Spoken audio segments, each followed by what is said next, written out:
Okay. Whoops, I have to bring up my questions. It's all been very sort of, because obviously busy, both of you have busy lives, and getting you together was quite a challenge. It was. So, just basically, I want to talk about the synergy between Web3 and AI and how it sort of holds immense potential. And also, in terms of, blockchain as well. And Soy Lucia is another, industry that we're going to talk about. So, but first of all, I would love to sort of, dive into both of your backgrounds. So, Dr. Marwan, you have extensive experience. You're the CEO of Dubai Blockchain Center and strategic advisor at Dubai Department of Economy and Tourism. Can you tell us about your background and sort of, what you do? What is your role in that position? So I started my own companies as well in the crypto space and blockchain space, as well as advised the government when we had a blockchain strategy back in 2016 until 2020, where we executed more than 40 projects across the whole UAE. We started with Dubai, but that blockchain strategy became a UAE-wide kind of strategy, and literally realized the value take from a lot of the aspects that blockchain provides value in. And then after that, I started advising Dubai Economy and Tourism on a new initiative called D33, which is the Dubai Economic Agenda 2033, which is from now until 10 years to come, with 10 different focus areas, including digitization, including sustainable manufacturing, and a lot of other things like precision medicine, health tourism, all of them revolving around making Dubai at the forefront of innovation. Okay. And you've also written quite a few books as well. I've written books, reports, as well as peer-reviewed journal articles as well. Okay, perfect. So I want to hear more about how blockchain sort of interacts with AI and Web3. But first of all, I'm going to introduce Alvaro. So, Alvaro, obviously, you're now CEO at Soy Lucia. So, can you just tell us about Soy Lucia and how it works? Yeah. So Soy Lucia right now is the leading personal intelligence system worldwide, especially in Spanish-speaking countries. What we do is we actually try to break or avoid the gap between people that knows how to use this new technology, the generative AI, and the rest of the world. And we do that by bringing accessibility and bringing this technology in places where people knows how to use it. So our average user is that person that has not had contact with this technology before and is exposed to things like ChatGPT for the first time. Okay, and in particular, using it on WhatsApp? Right now, we are distributing through WhatsApp mostly, yeah. Okay, great. I was actually trying it out yesterday to see if I can come up with some questions for today. It is actually really good for that. Yeah. So, interesting on both parts. So, let's talk about the benefits of AI and Web3. How do they work together, just to give some background? Specifically, let's talk about how it works together, but also I'd like to know how it works with blockchain. Sure. So blockchain brings three value takes. I talked about how we utilize those value takes in the government use cases, but doesn't stop there. So one value take is as a settlement layer. So for AI, for example, it can play a huge role in understanding where the expenditure is, how to optimize budgets, and really help you optimize your spending, literally, especially when it comes to startups and accountability for who is spending what money. So that's the settlement layer. The second layer is record keeping and validation or notarization.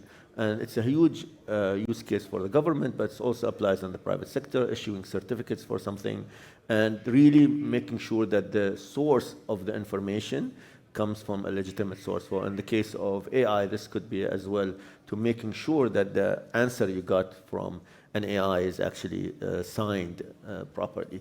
This use case is not there and it's not realized, but it's going to become extremely important in the future as well. And the third value take from blockchain and cryptocurrencies is the ownership aspect. So with Web3, which is literally the internet of ownership, AI will play a huge role in creating new kind of assets, but also making sure that the asset itself is properly accounted for, and also when it's sold, all the AI related to things like authenticity, IP protection, and that kind of stuff will become extremely, extremely important moving forward to realize and evaluate different types of art, because those arts or virtual lands or things like that will be open to things like investment with DeFi. You can take collateral loans on top of them. And it's really important to understand that you own it, first of all. Mm-hmm. Second thing, that you own the IP for it, and which is a huge problem that we've had with NFTs. And AI will play a huge role, because even if you change one pixel, the signature changes, but AI can define the similarities between them. All of that, and I haven't even touched generative AI or large language models, which is now becoming a huge player in this space.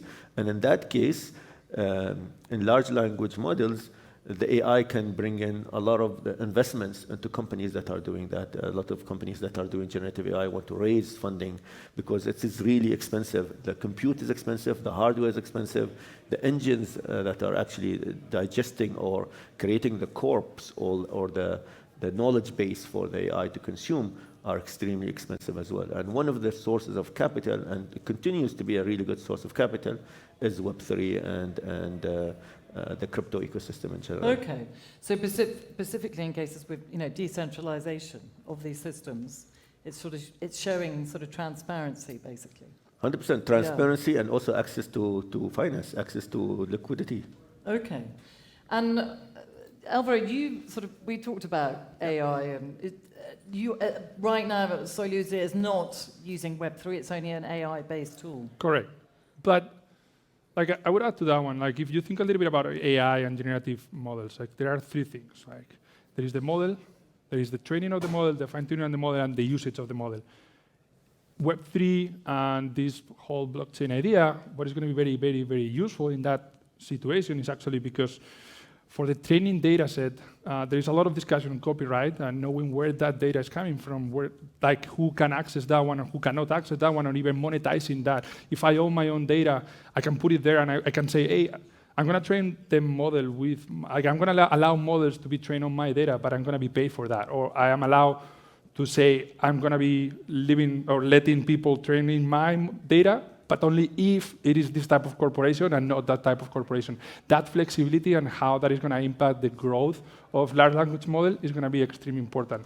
And I think the other key area that I would highlight there, and this is a little more futuristic maybe, but once we start getting into open source models that are extremely, extremely powerful, close to, let's say, AI, like the ability to have decentralized DAOs that govern those models is going to be extremely powerful, because then people will be able to decide, hey, what do we do with this super powerful model that can do these amazing things? And that's something we don't have right now. And we will embed those things in the culture of the company as we grow and we get the opportunity to get there.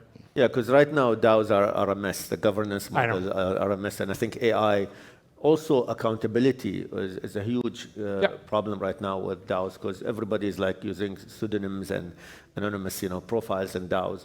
And when there is no accountability, it's really hard to pinpoint where the problems are. But using AI, using accountability, and using IP, realizing who added what. And things like sovereign identity will come in, a lot of other things like IP on the fly, for example. Federated training. I'm super excited about federated training. Yes. Mm-hmm. Federated training for the people is this idea. It was a paper from Google that, okay, I'm going to let people train, I don't want to expose my data, but I want my data to be part of the model. How do I do that? I split the training of the big large language model in different pieces, and I send it to different organizations. Then they train the model on their data without releasing that data, and then we combine everything in a more global. But the data is still yours. You haven't shared anything, and that for me is one of the fascinating synergies between. Not only that, you can get paid every time that data is used. Paid, yeah. Yeah, 100%. So, we talk about there's so many areas it can help with, but what are the challenges you sort of see right now with AI and Web3, and sort of where are we going with it? Yeah, for me there is one that touches me personally very because of the company and what we try to do, which is trying to bring AI to everyone, is Web3 has come a long way to simplify the experience, but it's still complex.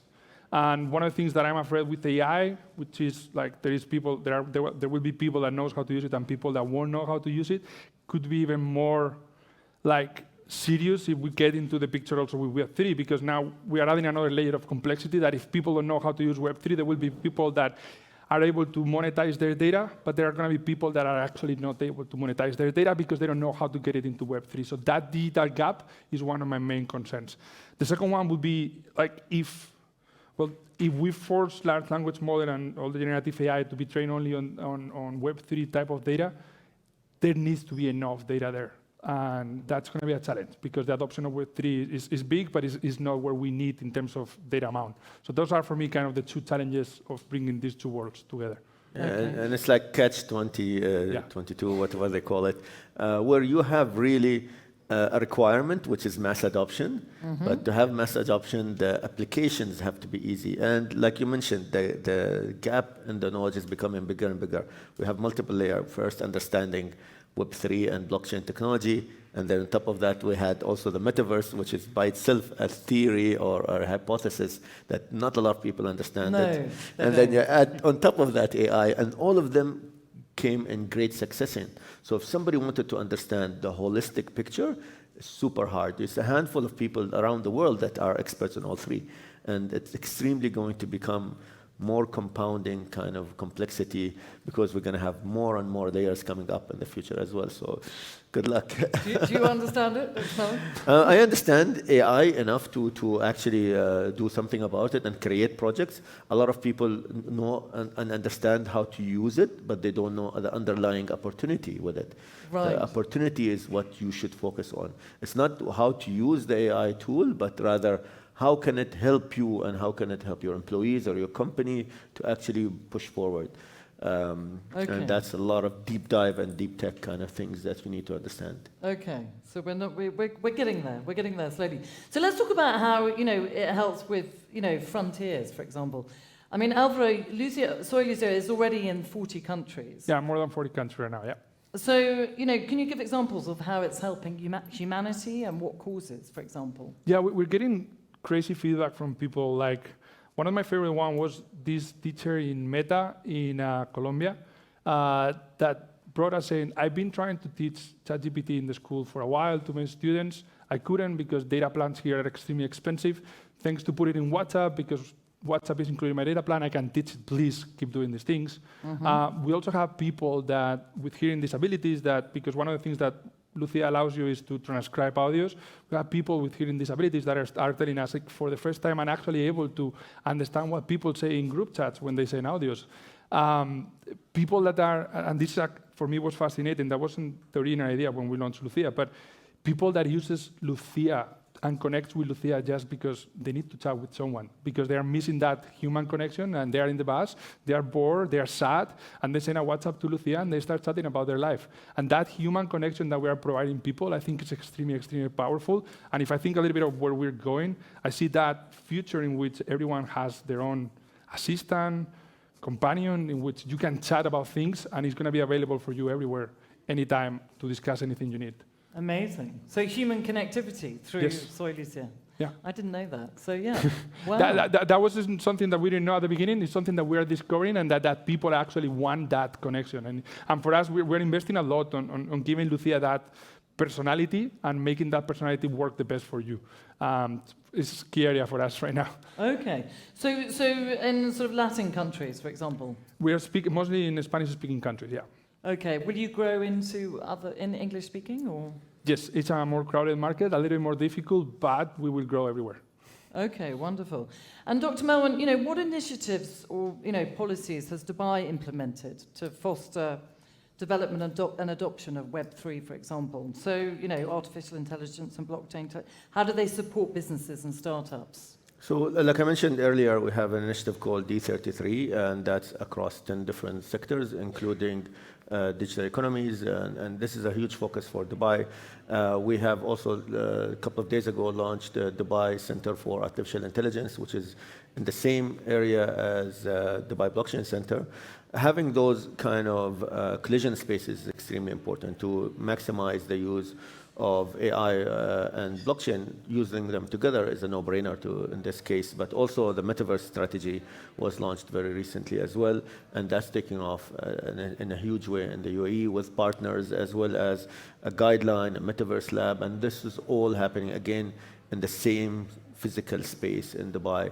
And Dubai is right now at the center of the adoption when it comes to cryptocurrency, and it's becoming a world leader in the space. So we launched the world's first independent virtual asset regulatory authority, and that's actually speeding up adoption like no other area in the world. And the companies that are coming to Dubai are companies that utilize multiple areas, so either metaverse and Web3, or gaming and blockchain, or AI and other things like fintech, food tech, agri-tech. All these areas are focus areas for us, using technology in different kind of ways, including things like sustainable manufacturing, using AI to optimize everything, create efficiency across the board, is what we're doing in Dubai.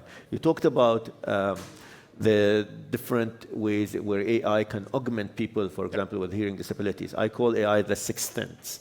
So you have 5 senses, and then augmented intelligence and augmented sensory for you as a person or a country, or at any level.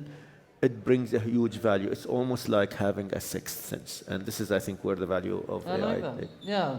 So can you give me examples of, companies coming from here to sort of moving to Dubai? How are you sort of assisting them? We're doing both, actually. So we're helping companies in Europe and across the whole world scale up through Dubai. So we have a 400, the target is 400 scale-ups program from different regions. So we're creating corridors with new areas that we haven't explored before, like Southeast Asia, South America. We were not looking at those before, but now we're bringing in all these guys to Dubai, scaling them up. We're aiming also to create 30 international unicorns in the next 10 years as well. So that's a huge undertaking, but we're already starting. So.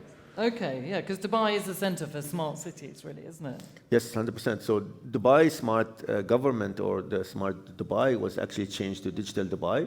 And the reason it was changed to that naming is we no longer target government efficiency. We target the private sector as well, and life as a whole in Dubai. Digital life is going to be the part of everyday life. Physical life is still there, but it's completely after COVID became more digital than ever before, and we'll continue to do that. And this is how we're positioning ourselves. Okay.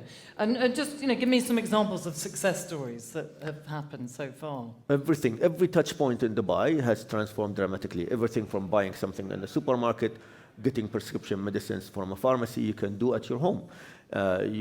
Buying a car, you get the car delivered to your house. We have an app called Cars 24, which was not from the UAE. It was an Indian startup. But they actually came to Dubai, and they're scaling up from Dubai. Wow, very good. So, yeah, they're ahead of us. Yeah, they're ahead of us. And you might be able to help Soy Lucia, for example, 100%. Expand into Dubai. So, where do you see the sort of, in terms of the regulatory environment surrounding Web3 and artificial intelligence, where do you see it sort of going? Can you sort of explain more about that, the regulatory, how do we manage that, basically? You want to do that? Or so I'll start with Dubai. So we started VARA, like I mentioned, the world's first independent regulatory authority. I'm part also for the AI side. We have something called the Dubai Ethical Committee, so for AI. So we started with that way before all this hype around AI came out. We started that more than 3 years ago with partners from big tech, including Microsoft, which is now at the forefront of innovation with OpenAI and other partners. So the idea is very simple. How do we create sustainable AI projects that actually not cause people to lose jobs, but augment their job? And like I said, the sixth sense idea is extremely important, but also making sure that these use cases are ethical, responsible, as well as using it for creating efficiency. We had the fourth industrial revolution, and we have a center for that in Dubai as well, in the UAE, which is in partnership with WEF. Having this global kind of perspective, but a local kind of, on the ground, execution focused, mentality is extremely important. Alignment plus execution. Those are the two priorities. Alignment and execution. Okay, and what about Alvarez? What about Solisio? Yeah. So one of the things that we really think we need to do is to, by bringing Lucia and this technology to people, we will make people less afraid or less scared of the technology, and that will help a lot in the conversation. And why I think it's important is because, as I mentioned at the very beginning, there are going to be two groups of people, right? The one that knows how to use the technology and the one that needs to catch up, because that's the future. And we cannot get to a situation like the one we got in Italy, in which suddenly they decided to jump and ban ChatGPT because copyright issues or because whatever reason that you can come up. So we first want to focus on that part of the education. Like AI is not bad, AI is going to help you. Is that we call it superpowers to the people. It's going to bring superpower to the people. There will be some job displacement, but mostly will increase productivity. So for that side, I'm good. Now, the other side, or something that is very worried, like people in the European Union are very worried, is the copyright side of things. I think Web3 is a good solution for that, together with other alternatives that are still in research in the university, like how we do watermarking in large language models. Watermarking is similar to the watermarking in images, but in large language models. Those kind of things are things that needs to come from the industry that more than regulation. Regulation is going to be necessary, but the industry is just changing so fast that it needs to be very careful how you act. You need to give a framework, you need to respect some basic human rights, and from there, I will let the industry to try to regulate, because it's the only way forward without killing innovation. That's what we try. That's why we really think that bringing AI to everyone is going to help with that debate, and it's going to help not stop innovation while taking care of the bad side, negative consequences that could come with this. I love that idea. Sorry I have to interject on this one. Yeah. So data sovereignty is extremely important, and people were looking at data sovereignty as border. Yeah. But now this completely changes. The internet is borderless, Web3 is borderless, AI is borderless. So in that case, it doesn't become data sovereignty physically, but rather ownership through digital signatures, through Web3. Correct. And this is doable. Things like micropayments, you were not able to do that with normal traditional fintech. You can do that with Web3 with extremely small payment amounts, and you can get paid granularly and transparently as well. So we're creating borderless systems. Yes. Of data. Borderless systems of data. Exactly. Yeah, automated. Look, you don't have to chase people for AI. You put the content there, you put your data there. You have sovereignty over sharing it, and once you share it, the contract is there already where you get paid automatically. Amazing, amazing. So they're all speaking to each other. 100%. Yes. And it's a force multiplier. That the scalability that we're looking for will not happen AI in solitude or in silo, and Web3 in silo or metaverse in silo. Together, the combination is way more powerful. Okay, it's just the governments and everyone else that needs to work together to understand how it works. Basically. And it's all education, 100%. Yeah. So, well, thank you both very much for your insight on AI and Web3 and, breaking down borders, and look forward to hearing more from you in the future, Soiluzia and Dr. Melvin. It's been a pleasure having you today. Thank you so much. Thank you.